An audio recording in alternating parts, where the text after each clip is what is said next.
আসসালামু আলাইকুম সবাইকে। আসলে দেখেন পেঁপের সাইজগুলা কত সুন্দর হয়েছে। আসলে অনেক দিন মাঝখানে বাড়িতে ছিলাম না। আজকে আসার পর আসলে দেখলাম পেঁপের বাগানের অবস্থা আসলে তেমন ভালো না। কারণ হচ্ছে অনেক রোগে আক্রমণ করে, এর যে সঠিক সময়ে যে পরিমাণ যত্ন বা পরিচর্যা দরকার ছিল সেইটা না পাওয়াতে আসলেই বাগানের অবস্থা এরকম হয়ে গেছে। বাগান আসলে ভাইরাস একজন আক্রমণ করছে। আক্রমণের আগে যে পরিচর্যা দরকার ছিল সেটা আসলে হয় নাই, তার জন্য এই সমস্যা। তার যে গাছগুলো মূলত ভালো ছিল, দেখেন আসলে এই যে একদম ছোট গাছ, এই যে মাটি দেখেন, এই যে এই অবস্থায় এই পরিমাণে ধরছিল। কিন্তু আসলে এর পরিচর্যা বা যত্নের অভাবে এখান থেকে আসলে যে পরিমাণ সফলতা আশা করছিলাম সেটা হবে না।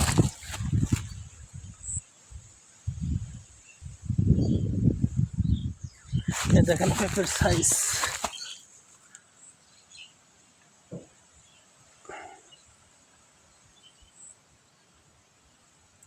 আর বেশি সমস্যা হচ্ছে সবচেয়ে বৃষ্টি।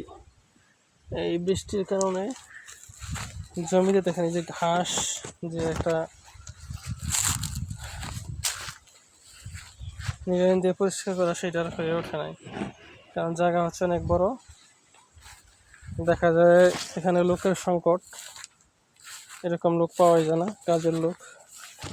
দেখা যায় একদিন যদি পাওয়া যায়, পরে আবার বৃষ্টি শুরু হয়ে সব সম্ভব হয় না নিরানোর জন্য।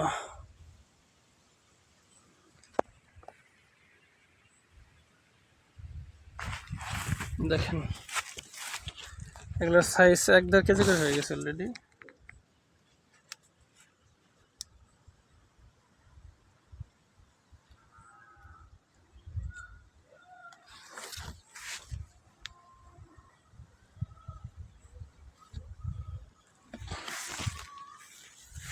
এই পাশের জমিটুকুর অবস্থা ভালো ছিল, বাট ওই পাশের একদম নষ্ট হয়ে গেছে গাছগুলো।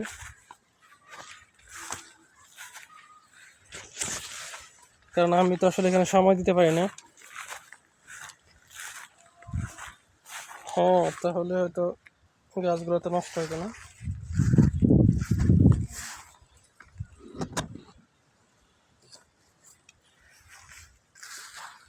দেখেন এদিকে একটা গাছ, কি পরিমাণ পেঁপে, একদম মাটি বরাবর।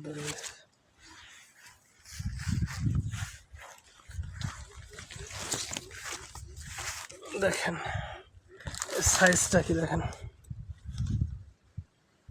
এগুলা 2 কেজির উপর হয়ে গেছে এখন।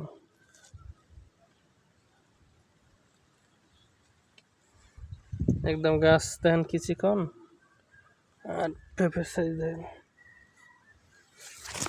তো দেখেন গাছের অবস্থাটা আসলে কত খারাপ হয়ে গেছে, লাল হইয়া ভাইরাস আক্রমণ করে নষ্ট হয়ে যাচ্ছে।